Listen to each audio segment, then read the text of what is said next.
This Turbo EF is getting so close to being able to drive out of the shop. It's been literal years since this thing has seen any sort of road, and it's getting really, really close. And in this video, it's all about the small little stuff that are going to be buttoned up for this thing to finally accept a brand new wiring harness.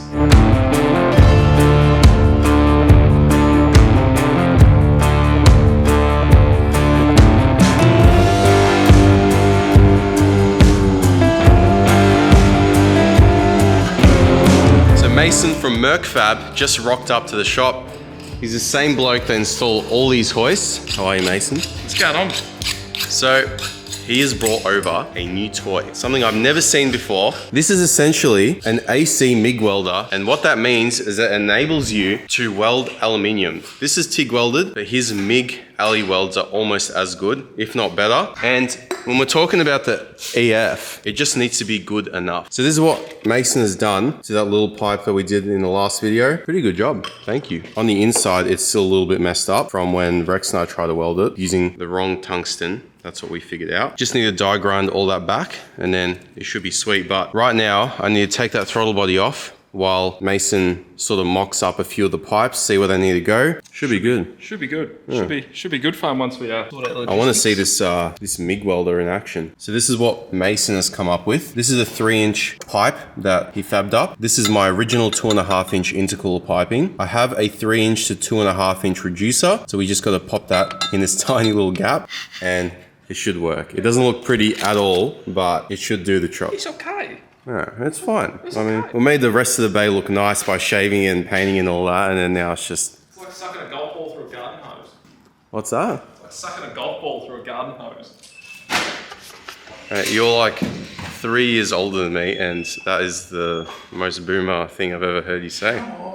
Before we continue today's video, I want to give a massive shout out to today's sponsor, Viofo. They have sent out their brand new A329S 3CH dash cam, and I'm going to do a quick review on it. What really makes this A329S stand out from the rest is the fact that you have 3 cameras. You have the front view, the rear view, and also the inside view of the cabin. You also get 4K front recording, 2K rear, HDR video, a wide-angle 210-degree cabin camera, built-in Wi-Fi, and of course, voice control. So it's pretty safe to say that this thing packs a whole lot of punch out of the box. I'm really keen to give this thing a go, so let's chuck it in the AU Falcon. Setting up the A329S system is super simple. All the cameras have super sticky adhesive that is easy to apply, and once that's done, it's as easy as plugging them all in and recording starts as soon as you start your car. The fact that I can drive along and see all 3 cameras displayed on the screen is pretty freaking cool. The front 4K camera is super crisp and does a great job capturing your surroundings. It's almost better than the camera I use to record all of my videos. As well as the rear and inside quality being really impressive too. The included smart parking mode starts recording within 2 seconds if a collision is detected and automatically records a 3-minute clip if suspicious behavior is sensed. Getting that footage is also really easy. With the built-in Wi-Fi 6, Viofo have made it very easy to download footage from the dashcam by simply opening the Viofo app and heading to the library where all your recent videos have been saved. Watch this, guys. Take photo. How cool is that? You can now remove the SD card without powering off the device, which is a big improvement over the previous generation model. Massive thank you to Viofo for sponsoring today's video and sending out their A329S 3CH dashcam. Make sure to click the link in my description for 5% off. So Mason started welding together those 2 3-inch pipes that I showed you guys just before. Now when you're welding with an AC MIG welder or basically any AC welder, you have to make sure that you're using really high quality metal or aluminium in this case. For some reason, this 3-inch aluminium pipe was really fighting us. It wasn't coming out as well as we'd hoped, but we had a grinder on hand so we could make it look as good as possible, and it'll definitely do the job for the EF. This AC MIG welder was really impressive. All right, moment of truth. we have the throttle body submerged in water because Ali has a lot of amps. It's gonna heat it up heaps, so hopefully that'll cool it down. And Mason's gonna have a crack welding it. So just to give you guys a little bit of context, the reason why we submerged the throttle body in water is because when you're AC welding, there are heaps and heaps of amps, and amps mean heat. And I definitely did not want the throttle body warping, as we definitely run into issues later on. So this is the thing that I came up with. Once Mason finished MIG welding the throttle body to the 3-inch aluminium pipe, Rex ran over it with the TIG torch just to melt down a few imperfections that the MIG welder left, and it turned out pretty good. Definitely not a Sylvia job, but definitely a Falcon job. So after many hours of welding and cutting, this is the final product. Here is the ED throttle body that I pulled out from the wreckers many moons ago now. And Mason, along with Rex, as you just saw, welded this pie cut elbow on. So it's a mixture of AC MIG welding and a bit of TIG welding as well, just to flatten out some of the welds and also to fill in some of the pinholes that it had. It's not pretty. It is definitely not pretty. But will it work? Yes, 100% it'll work. And I've just cleaned up the surface of the plenum right there. I've cleaned this up as well, cleaned out all the metal shavings and whatnot. So what we need to do now is bead roll this section, because I feel like that's going to be a very common failure point when I'm actually out driving / drifting this thing. In hindsight, I have to say it is not worth getting this plenum for a number of reasons. Yes, it is very cheap. I picked this one up from the wreckers for about 30 bucks. With the throttle body. If you're running a turbo application, which most of the time when you buy this plenum, that's what you want to do because it's forward facing and it's like factory. There's a lot of messing about that you have to do, such as this, in order to run it. And in my opinion, I wish I spent a little bit more money and just got a top half plenum for the AU, because then in that case, I would have been able to run the AU air conditioning instead of deleting it. It would have been forward facing up here and it would have looked pretty cool. It would have matched the SDF manifold, but you know, you live and you learn, and we did make it work. Let's bead roll this and then chuck it on the car. As you can see, it's all bead rolled. Looks kind of average, but should do the trick. Now, I'm going to chuck this on. I already put the gasket on, which is about 30 years old. So I've had to just lather it in sealant. Mate, look at these welds. I know. Wonder who did those. So after all that work, this is what the elbow ended up looking like. It's not pretty. It's definitely not pretty, but it'll definitely do the job. It is miles away from the pulley as well. You can fit a whole finger through there, which is perfect. And obviously this moves with this. There's no way for the belt to ever touch the aluminium pipe because they're all connected to the engine. So now that this has been ticked off the list, we can move over to my 3-port Mac valve, which I'm thinking of mounting somewhere here. And I bought this little holder from EFI Solutions. It was actually surprisingly cheap, only like 20 bucks. But I'm yet to decide where I'm gonna put it, because here is all full of bog because Ollie and I shaved the bay to make it look nice. So I'm gonna have a little think and decide where I'm gonna put it. So I've decided I'm going to mount the Mac valve in a bit of a hidden spot where the cruise control used to go.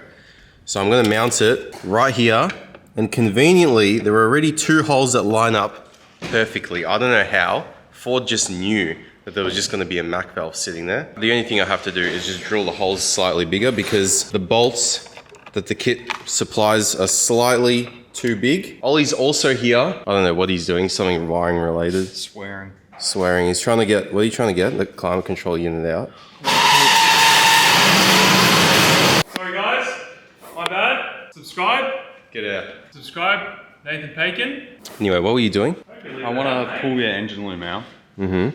But it is no fun. Yes, EFs are not fun to pull the engine loom out. As Rex knows, with his Barra swapped one, he crashed out, yeah. Luckily, I'm not the one doing it. Let's get this thing mounted. I'm keen to see what it looks like, or rather, what it doesn't look like, because you won't be able to see it.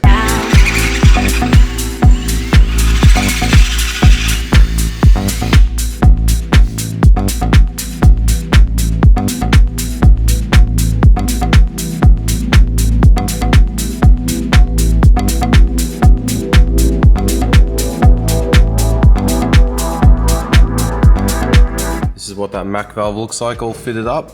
Not the prettiest thing, but it'll work. That's the whole shtick with this car. It's not pretty, but it'll work. Because I'm not using a 4-port Mac valve, I only need to use the bottom port on the actual wastegate itself. So this is going to push the wastegate diaphragm up when it needs to let excess exhaust gases out. And we've also got a boost reference right off the front of the turbo, so shout out to Max Speeding Rods. Some turbos don't have this, but this one does because it's good like that. We have the frontmost vacuum port going to the turbo, which is our boost reference, and then one of the other ones going to the bottom of the wastegate. So that's basically one of the last things that I had to complete on this car before the wiring can get all finalized. Ollie's gonna go home, finish up that patch loom, and hopefully this car will be driving again soon. While I'm under here, I figured I may as well replace the fuel filter because this looks like the original one from when Captain Cook came to Australia and built the EF. So I'm gonna replace this. I have a B series fuel filter because I accidentally got the wrong one, but it looks like it'll work. So I'm gonna assume that it does. Oh, Jesus fuck. Oh, Jesus. This actually might be the original Captain Cook fuel filter. So it turns out the B series fuel filter has the exact same part number as an AF. Look at the difference in size.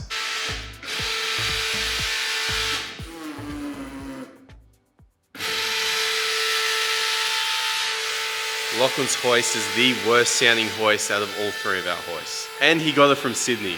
And it's green. As you can see, there is a lot happening at the shop. Rex is working on his 80 series instead of his Skyline. And yeah, the tires are deflated because we've been just spending the last 2 hours trying to get this rooftop tent from CSS onto this thing. And even though this only has like a 2-inch lift on it, it's too tall. So we've had to deflate the tires. But I know what you guys want to hear about. It's the EF. The EF is getting so close. This video hasn't been super detailed, but I'm committed to giving you guys weekly updates on this thing because it is super, super close to being finished. Off camera, I finished the last catch can line. I added a couple of vacuum lines, one for the fuel pressure regulator. The only one that's missing is for the map sensor that has to go into the Haltech ECU inside the car. But because the ECU isn't mounted and the wiring isn't finalized yet, I'm gonna wait to do that. But it's going good. We have the 3-port Mac valve all plumbed in, ready to go, just needs to be wired in. The elbow is done. It's really just finishing touches. It's nothing super interesting. The motor's been in the car for ages, so there's not really any big stuff happening. It's in its very, very last stages. It's even got brakes. Yeah, I'm super, super keen to see how this thing is gonna drive because I have no idea how it's gonna drive with the AU subframe,